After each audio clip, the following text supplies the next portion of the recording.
Barricade ভেঙে সামনে অগ্রসর হওয়ার চেষ্টা করেছে।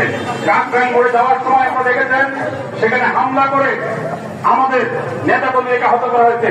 আমাদের ইতিমধ্যে বাংলাদেশের কমিউনিস্ট পার্টির সংগ্রামী সদস্য সম্পাদক কমরেড আব্দুল হাই কাবির রতন, বাংলাদেশের কমিউনিস্ট পার্টির কেন্দ্রীয় কমিটির সদস্য কমরেড কাদের হুলামি, মাসুদ ভাগ্যদী নেতা সীমা দত্ত, সহযোগী ছাত্রফ্রন্টের সহসভাপতি সুশিকা মরিয়ম, সাংগঠনিক সম্পাদক সোহেল আহমেদ শুভ, আসদ ঢাকা মহানগর নেতা আলমগীর হোসেন সহ আমাদের অসংখ্য নেতা কর্মী আহত হয়েছে। আমরা আগামীকাল এই যে পুলিশের একটা হামলায় যারা করেছে তার প্রতিবাদে আগামীকাল বিকাল 4টায় প্রতিবাদ সভা অনুষ্ঠিত হবে। সেই প্রতিবাদ সভায় আপনারা সভা অংশগ্রহণ করবেন।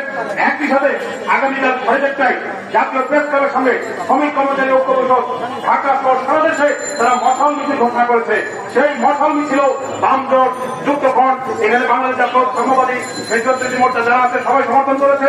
আমাদের সকল নেতা কর্মীদেরকেও সেই কর্মসূচি অংশগ্রহণ করার জন্য আহ্বান জানিয়ে এবং আজকে আপনারা যারা অংশগ্রহণ করেছেন তাদের সবাইকে আমাদের রাজনৈতিক দলগুলো থেকে, যুক্তফ্রন্ট থেকে, বামজোট থেকে, ফেডারেল বিরোধী বাম মোর্চা থেকে, বাংলাদেশ জাতীয়, তারপরে যারা আছে সবার পক্ষ থেকে